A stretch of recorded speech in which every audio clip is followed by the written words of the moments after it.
I'm with Nancy Smith. Nancy is a former member of the United States Equestrian Team. How are you today, Nancy? I'm doing great, thanks. Thank you for taking a few minutes out of your day to sit down and talk with us. Sure. You've been coming back and forth to Winsong for quite a few years, correct? Yes, we started coming here, I'm going to say probably this is our 5th season at Winsong. And in the summer months, you're in Ohio. We're in Ohio. We're on the east side of Cleveland near Chagrin Falls, which is in Geauga County, which is actually one of the most heavily populated horse counties in Ohio. Yes, it is. And you went to Lake Erie College up in Ohio. I did. When it came time for me to decide which college I was going to go to, I said to the guidance counselor, you tell me where they have horses and that's where I'm going. And at that time, Lake Erie College was one of a handful of colleges that offered equestrian studies degree. And Lake Erie was one of the few that was a 4-year degree. And so that was a big part of my decision. And I went and never looked back.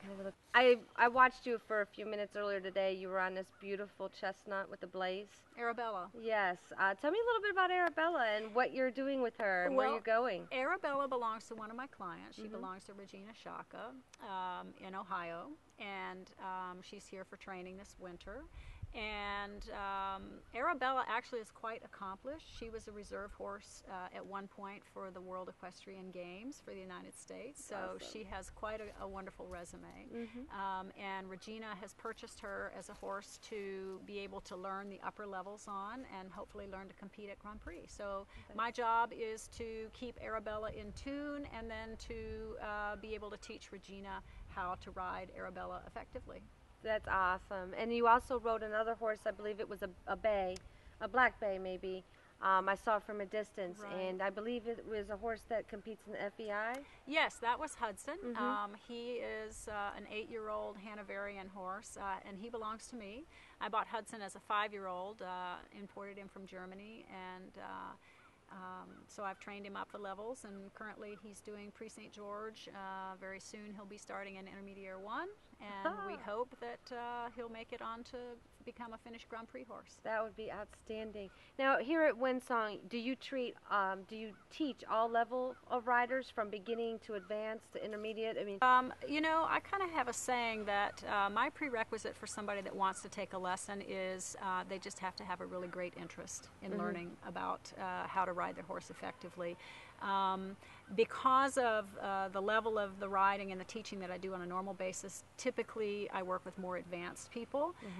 But I also have an assistant trainer, Marianne Milliman, who works with me, and she takes some of the riders that are at the lower levels and gets them started, and then once they get to a certain place, then they move on and ride with me as well. But really, the only thing that I require is that the student is really enthusiastic and wants to learn about how to become a good partner with their horse. One of the challenges that I have when I've got my own horses competing, I also have students that are participating in the show, so it gets to be a little bit tricky to make sure that the students have everything that they need. Sometimes our ride times actually conflict.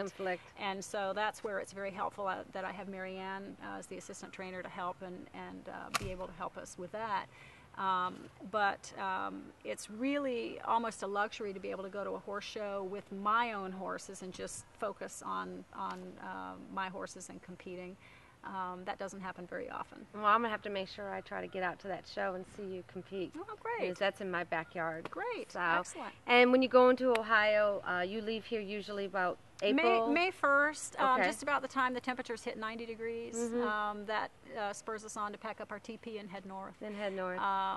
And then we're there for close to 6 months, and then we go back to Florida about the first time the snow flies up there. That spurs us on. It's time, you know, kind of like the Indians. You know, you watch the weather, and when the weather changes, then you know it's time to pack up.